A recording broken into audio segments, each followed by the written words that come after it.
તો મિત્રો આપણે આવી ગયા છીએ વાડે અને અહીંથી આપણે ગૌમૂત્ર અને ગાયનું છાણ લઈ લીધું છે અને આપણે જવાનું છે હવે આપણા ખેતરે જીવામૃત બનાવવા માટે.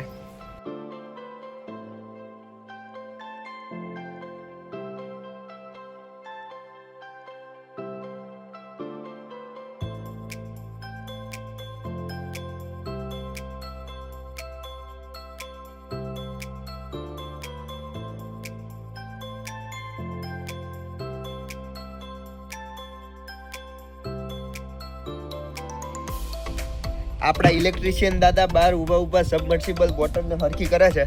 કાલ બગડી હતી તો એને સમી કરાવીને રાતે લાવ્યા હતા, એટલે આજે સવારે આને અત્યારે લગાવવાની છે. આની આ પાછળ જોઈ શકો છો એની અંદર એ મોટર જશે અને હું ઊભો છું અત્યારે ટાંકીની અંદર. પાણી ઓછું છે, લાઇટ છે ને, એટલે આપણે ડોલે પાણી ડ્રમની અંદર ભરવાનું છે. આપણે પાણીની જરૂર છે કોકોપીટ પલાળવા માટે. અને જો તમને ના ખબર હોય તો કહી દઉં, આપણે જાતે રીંગણનું ધરું રોપવાનું છે એના માટે. અને જુઓ હજુ આગળની પ્રોસેસ. મિત્રો આપણી પાસે 2 બોક્સ કોકોપીટના છે, એને આ ડ્રમની અંદર પલાળવાના છે. પલાળીએ અને પછી થોડીક વાર પલળે પછી એને આપણે ટ્રેની અંદર નાખવાનું છે. ખેડૂત મિત્રો, આપણું આ કોકોપીટ પલળે છે ને ત્યાં લગીને હું તમને આપણા ખેતરની મુલાકાત કરાવું. તો ખેડૂત મિત્રો, સૌ પ્રથમ હું તમને અમારા ખેતરની મુલાકાત કરાવું. તો વેલકમ ટુ ઉમાવટી ફાર્મ.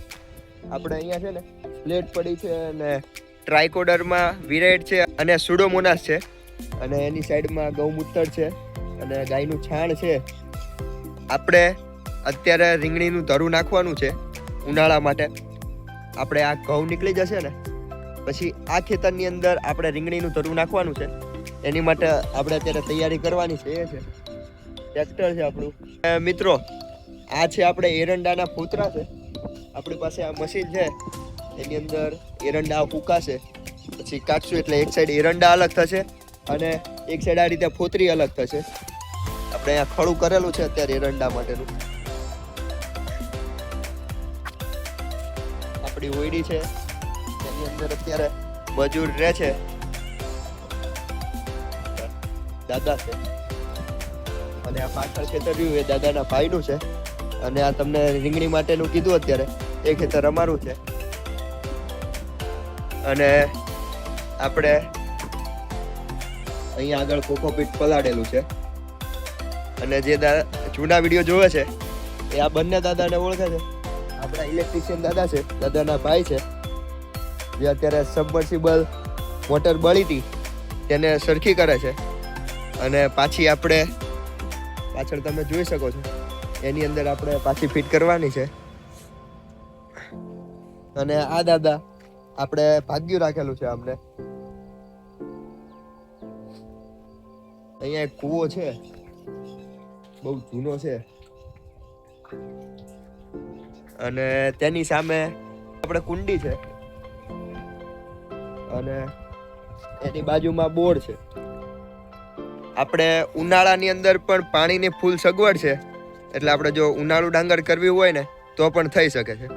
અને જો તમને કહું કે આ ઘઉં અને આ ઘઉં, અમારી સાઈડ અત્યારે ટુકડી ઘઉં પ્રચલિત છે, તે કરેલા છે. 496 નંબર કહેવાય આને.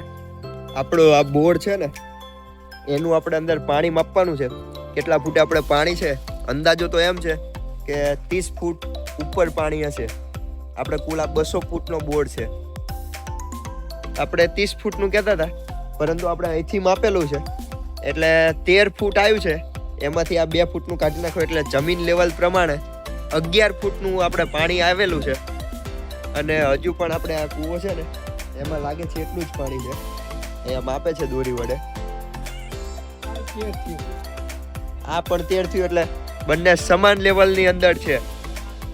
તો મિત્રો, હમણાં તમને ઓલા જે ઘઉંનું ખેતર દેખાડ્યું હતું તેની આ સાઈડ એરંડા છે, આ ખેતર પણ આપણું છે અને આ ઘઉં આપણા ખેતરની અંદર.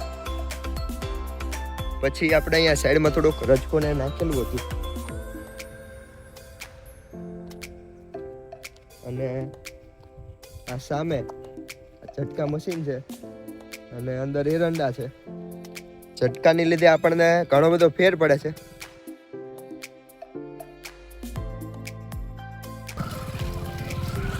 પપ્પા પણ આપણા આવી ગયા છે અહીંયા ખેતરે.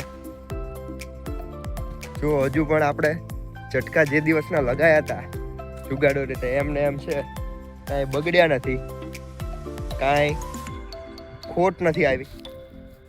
આપણે આ ઝટકાના લીધે ઘણું બધું સારું છે. એરંડાના પાકને નુકસાન નથી, કારણ કે અમારે આ સાઈડ ભૂંડનો બહુ ત્રાસ છે. અને આપણે આ ઝટકા મંગાવ્યા હતા ઉમા માર્કેટિંગ ધંધુકાની અંદરથી. આ સ્ક્રીન ઉપર નંબર છે, ત્યાંથી તમે મંગાવી શકો છો.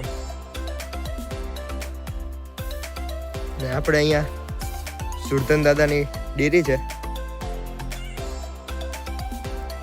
અને એની સાઈડમાં મરચી કરેલી છે. સામે રીંગણી હતી એ કાઢી નાખી છે, એની પાછળ ટમેટી હતી એ પણ કાઢી નાખી છે.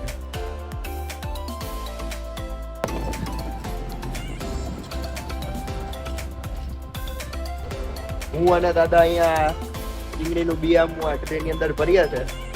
ને સામે પપ્પા અને પપ્પાના કાકા સામે બોરનું કામ કરે છે.